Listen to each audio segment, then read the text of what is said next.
Welcome to Open Arms, an honest conversation about firearms.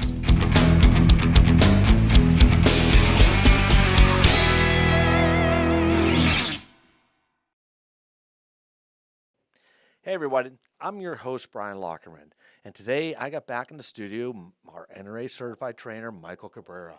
Mike, we got to quit meeting like this. People are going to start talking. They've been talking a long time, so we're past that now.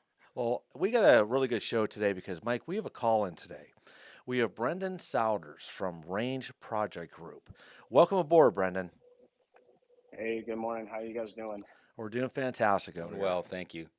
So, Brendan, why don't you just give us a little introduction on your company, what you do? So, Range Project Group International, a lot of people call it RPGI. We're we're a company that does a lot of training. We do a lot of competitions.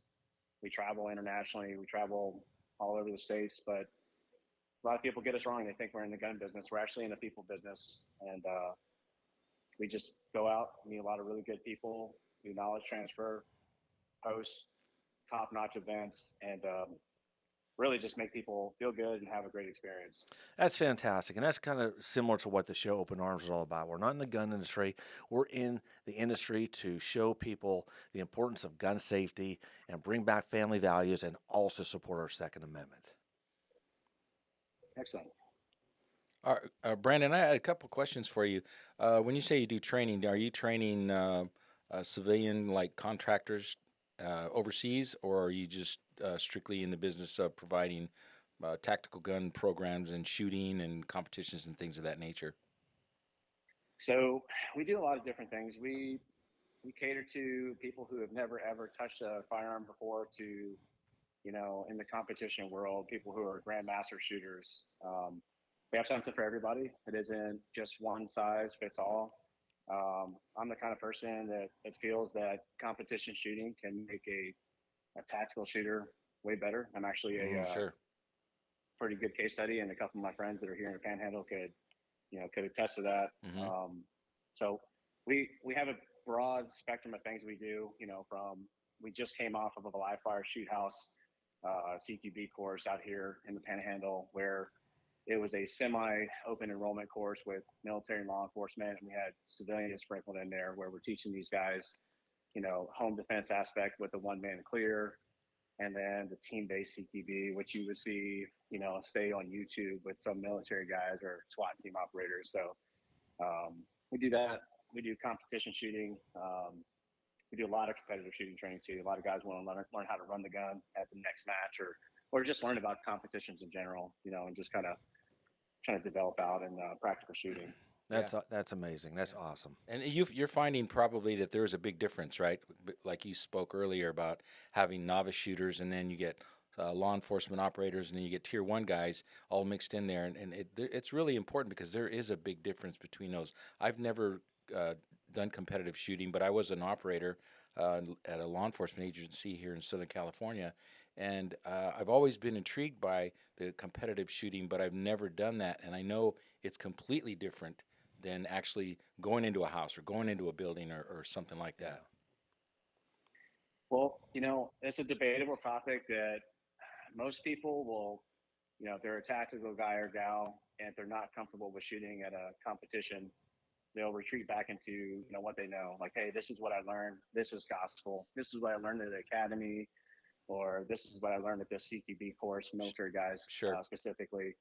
And it's an ego thing. It's really hard for these guys to go out and get beat, Oh, yeah. specifically get beat by a 16-year-old, grandmaster. And, how does that make you feel? Like, hey, Exactly. I'm a special forces veteran that has been defeating lunar terrorism on the dark side of the moon. So Right. Yeah. I should be able to win everything. It's not the case, and to the point, a lot of guys will say this, and I think it's a pretty good way to think about it, is shooting is shooting. If you take tactical marksmanship or you take competitive marksmanship, it's the fundamentals are the same. You're looking at sights, you're seeing sights, and you're pressing triggers. And the difference, though, between competitive shooting and tactical shooting is that, for the most part, the end state for tactical shooting is that you're defending and trying to make sure that whatever's shooting back at you doesn't have the advantage. Right. Competitive Mhm. shooting, the targets don't shoot back. Right. Um, Yeah. So, those are some of the things to think about. But it's really, to me, it's really been about trying to educate people the benefits of both. I love it. I love it. Perfect. And bringing people on board for the marksmanship portion. Like, hey, see your sights, press your triggers, man, get better. I love it. Yeah, it's great.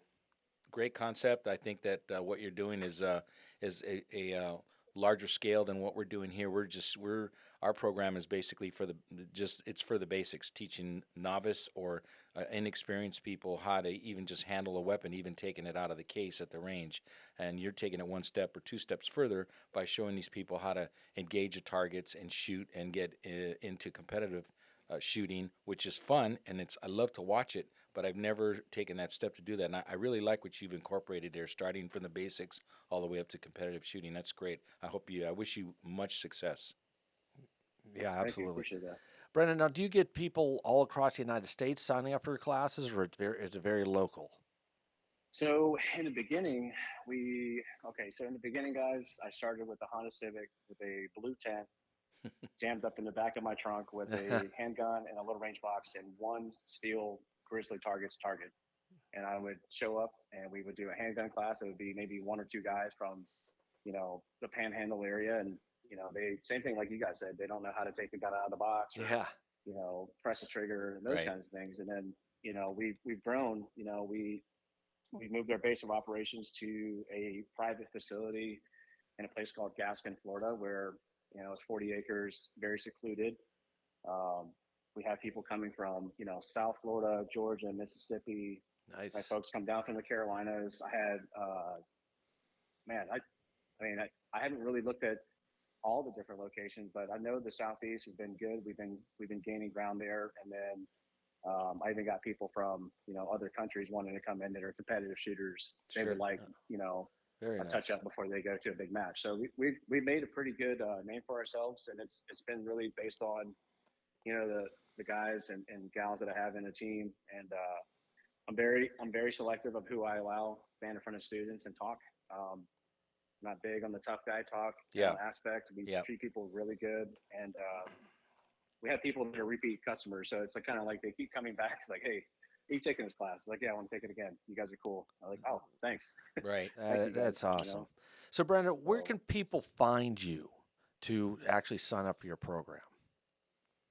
I've been, that's a good question. We have a website. It's rpg-international.us. That's where, if I put on a class, that's where you can find the schedule and you can sign up online at our website. And hey, not for nothing, I'm the one who developed the website. I'm a retired special forces guy, not a web designer. Yeah. Before you look at the site, but no, you see that there. And then the other thing that I try to get a hold of, because again, I'm 40 years old. Instagram. I use Instagram to push out like a class and then put a link in there, and that's it drives them to the website. And I think that's worked out pretty decent. But the bigger thing has been the word of mouth. People started talking about us a lot more as they've seen us kind of progress throughout the last couple of years. I think that's been a big deal for us, word of mouth. What's your Instagram handle? My Instagram handle is rpgi_official. Okay, beautiful. And guys out there listening to the show, we'll make sure we'll have all these on our lower thirds so you can contact him if you didn't hear what he said about his contact information. Brandon, a question for you. I listened to your one of your video interviews last night regarding when you were in the Middle East, and you had basically a Mexican standoff, or calling it anything different. It's pretty much what it was, but it usually isn't one. You have two guys with automatic weapon systems, and you found out that one of your team personnel was actually a mole. How did that set you back? I mean, I couldn't imagine having that or finding out something like that, like a team member finding out that they're dirty or that they've killed someone illegally, and I'm not talking about military. I'm talking about civilian side. How did that hit you? It must have been just not devastating, but it must have hit you pretty hard to think that somebody that you trained, somebody that you were hoping was watching your back, and a team member ends up being dirty. Yeah, it kind of got to me a little bit. I'll be honest. I think I think he uses the base to write. I wrote a paper about it that I haven't released or published yet, but one of the things about it was, being in Afghanistan, it's kind of tough. I mean, a lot of guys been there. I Sure. mean, nothing special when it comes to this, and a lot of guys have actually been through very similar situations and done way cooler things than I got to be a part of or wanted to be a part of. And the guy was a Taliban mole. I was responsible for hiring, Afghani security guys to guard our base. So my job was to, at the time, I had multiple hats amongst my real job, and one of them was to hire, vet, and train Afghanis to be our security on the outer perimeter. So that was my job, and I Right. missed it in vetting. Wow. I missed it. So when you ask like, hey, how did it hit me? It hit me pretty hard because I missed something that, at the time there were people in Afghanistan from my battalion, from my special forces battalion, that were experiencing this green on blue, and it was one of those attempts to have the same effect, where a bunch of team guys, a bunch of SF team guys get shot up, and Right. and God bless the guy that stood up for us. And I'm about Yeah. to do a memorial Yeah. match out here, and his name is going to be on one of the stages. His name was Hazrat Khan. He's the guy that stood toe to toe with this guy, and Wow. within three yards of each other, they shot each other, pretty good with AK-47s, and as I'm closing the distance with my Glock 26 pistol and Ranger shorts on, you know, uh, definitely something different, different kind of feel. And, Yeah. when we're trying to get these guys in the back of a Hilux to, get them an operating table. At this time, I have no idea who's the good guy, who's the bad guy.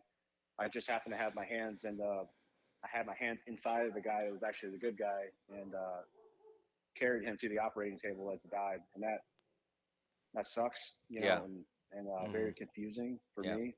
You think you know a lot of things about life and everything until you have somebody, that dies or trying to save you and your buddies, and it's a pretty moving thing. So I mean, you know, God bless that guy. Yeah. He was an Yeah. Afghani guy, and Absolutely. he tried to save us, and he did save us. So I'm very, Absolutely. very thankful for him. Yeah. One thing that I saw, watched several of your videos, and I think one thing that kind of stood out for me with you, and I'm not trying to blow smoke up your skirt. I'm being serious about what I watched is your humility uh, you're it just blew me away because you're very, very humble. And when I go to different, and I worked for Heckler and Koch for 10 years, and I've been to shooting competitions, and I've been to police departments and seen SWATologists all over the United States, and they're all pretty much the same. I was one of them at one time too. But the guys that are really humble are the guys that I wanted to learn from. Those are the guys that don't need to brag about everything that they've done, talked about this, talked about that, the fancy footwork and the movements and all that stuff, and oh, I did this and I did that. These are true life stories that you're putting out there to people, and I think I applaud you for that, and I think your company's going to be very successful as long as, and I think you'll keep that humility because that's what people need to understand about gun safety. It's you have to be. We're all humans, and we're all going to make mistakes. I was at doing a supposed to be doing a demonstration for a police department in Southern California, and I was talking to the range master, and two SWATologists were in the cleaning room cleaning their pistols before they were going to do their qual course with their rifles, and somebody popped a round off. So that those things happen. Thank God no one got hit, but they're in there in the cleaning room yucking it up, and they pop a round off. That's not a good thing. So they need to. Everyone needs to pour themselves a little glass of humility every now and then and say, hey, we're all not that good. As long as we're safe and we're teaching people safe practices, you're gonna have a great business. You're gonna have a lot of people going there, and you're gonna have a great time Yeah, absolutely. sharing your experiences and how to handle a weapon system safely. That's true. Okay. Yeah. Hey, Brandon, now you've been going to all these countries and you've been filming this show. Can you talk to the audience a little bit about what you're doing? Yeah. This show has been something of a feat. I'm going back to countries. First off, I'm cheating a little bit. I'm going back to countries that I've already worked as a special forces guy, where I have a network, and I know the embassy folks and all that. But what it is that we're doing, we're going into these countries and we're trying to show a different perspective to everybody in the world, like what it's like to be, traveling and shooting, either running training or going in to shoot a match, or maybe even, you know, running a match. I mean, I ran a match in Colombia and I ran one in Trinidad and Tobago, and the nuance, things, you don't have all the stuff that you have here in the States, like your Yeah. staff, so we have to develop the staff and make the match happen. Or, hey, oh, by the way, in Colombia, we were supposed to be doing this match at a special operations base, green light all the way across the board. And it's a Thursday, maybe the Wednesday before the match. And we don't have anything. They said, hey, the general of all armed forces in Colombia says, hey, you're not doing it here. So, Oh, man. Wow. definitely things that are happening. I get my gun confiscated in Brazil on infill, going to Sao Paulo to go to Brasilia for the third country that we filmed. We filmed last year. We haven't cut the video yet, but the overarching theme of Shooting International is it's really to highlight the fact of how lucky we are as Americans that we Yes. have a constitutional right to bear arms. And As- I don't want anybody to get me wrong. I'm not a prepper. I'm not a guy that thinks that the gun is the only answer. But I think Right. that if we have this constitutional right, we have to really protect it, because it gives us a fighting chance against people who don't care about rules, and who don't really abide by the same codes or ethics that legal gun owners do. Right. So when you go to these countries, you see this, and it's not, these guys they're getting the right to carry a firearm. Most of the time they don't get the access to it until they're 25 years old. And Wow. they really covet that right, because it's like, for example, Trinidad could be very dangerous, and it can be very dangerous for women. Oh, yeah. So they take it very serious, and they usually, the questions they ask me is like, what's wrong with you guys in America? Why are you guys trying to get rid of the guns? Or don't you guys know that the Second Amendment you guys have, we all aspire to that. So there's a culture of people that are just like us that want to have the ability to protect themselves, and they want a fighting chance. Oh, yeah. And we highlight that. It's like, hey, look, this is how it could be. We're lucky to be Americans. We're lucky to have the rights that we have. Gun violence is very unfortunate. Absolutely. But taking away guns from legal gun owners and people who legally have the right is not the answer. It's actually counterproductive. And if you look across the board, we talk about it in the show. It's like, hey, well, look at these countries and look how violence spikes when you take away this ability to carry. So Exactly, Brandon. it's an interesting thing, and it's it's a lot of fun too, right? Just Yeah. run Yeah. around. It's not all Yeah. about shooting. Sometimes we have we taste coffee in the coffee shop, or we eat food in some weird, crazy, cool place off the side street, and we meet people, and it's a lot of fun. We get their story. That's We great. talk to them and try to relate, and we get their story, and through their story, we kind of show what the overarching theme is through their story. And I'm really looking forward to the Brazil episode coming out, because they just had an election recently where their last president was very good with guns. A lot of executive orders to help the Brazilian people protect Mhm. themselves. The new president, not so much. Oh, no. He's definitely against guns and gun ownership, and it's just going to be a very interesting time for Brazil. No, absolutely. So looking. Brandon, we had a lady on the show last week. She was from Mexico, and she basically told us that they're not allowed to own a gun down there. And I asked her, well, then who has the guns? She goes, well, the cartel does, and the cartel runs the streets because they get all the good firearms, even better than their police departments down there. And right there, that tells you, because they don't have a Second Amendment, they don't have what we have, and look what happens down there. Yeah, it's definitely a thing that shapes the security, the second and third order effect of like not having access to that, and then okay, well, now somebody approaches you with violence, you deal with the trauma. So one of the things that's interesting that probably nobody will say in public from these countries is that, hey, I don't have access to a firearm, but I have a firearm. Like legally, Uh-huh. I can't get one, but I got one. Right. And that's Right. that's what I'm finding. I had an interview with a guy that dared me not to put it on the Trinidad episode by the name of Chicken. His name was Chicken. And we found him, and I was like, hey, we got to go back and get this interview with Chicken, man. This was just the most raw and most honest to God conversation I think I've had in all of the series. And his thing was like, hey, I'm either going to die fighting with an illegal gun, or I'm just going to get shot helplessly and not have a fighting chance. And Yeah. Right. he has a gun, but he's legally not supposed to Wow. have a gun. Wow. So Hey, Brandon, I have a question for you.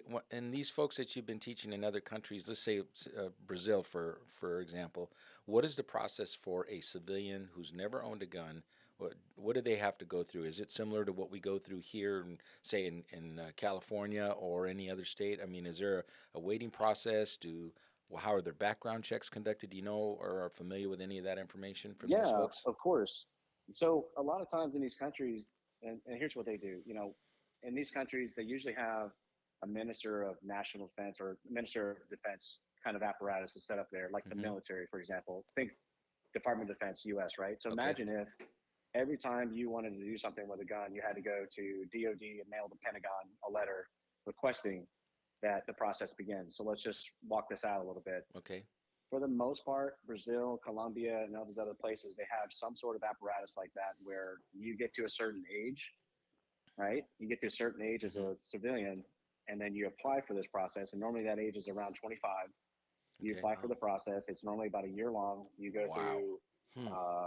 gun handling training. You go through a background check. You go through a psychological exam, and then you have to pass all these gates. And by the time you get done, and this is going to lead to a bigger point that I'll make about shooting international, is by the time you get to the right of all that, you've probably spent more than 1,000, 1,500 US just to own a firearm. Can you believe that, Wow, Brian? that's unreal. The next in a year. Wow. So now I'm 26, right?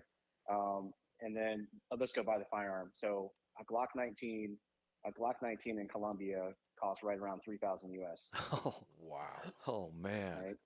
Go to Trinidad, it's probably around 1,500, 1,600 bucks. Brazil, probably $2,000.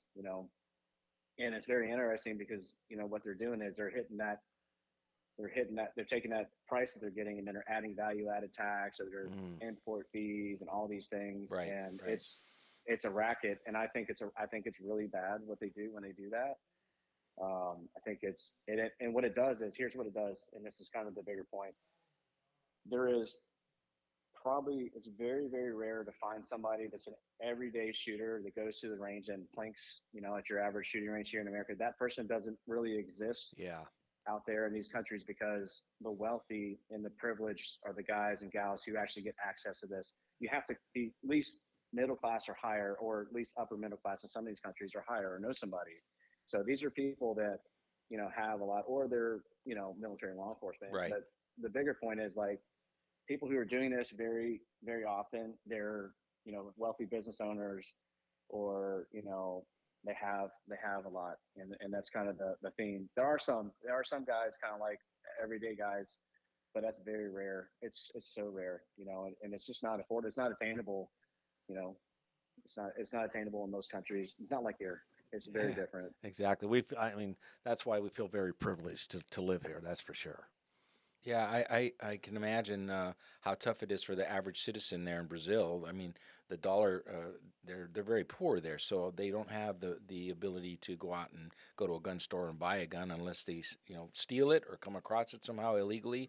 But then like you said, you've got people that will come and say, "Yeah, I've got a gun," but nobody knows I have one. Yeah. So Brazil's actually doing really good. So in terms of like economy and when we compare it to other countries, Brazil's actually doing really good. okay, The thing that's kind of bad for them is that they're in a fight. They have guys who are gun enthusiasts who like to collect. They have guys who are sports shooters who like to compete, and they have guys that like to train. And then you have another group, which is probably a part of all the other groups I just talked about. These are the guys that want to carry for defense, and they have to do that, because there's a big gang, very powerful gangs in Brazil that really have reach in all of Brazil.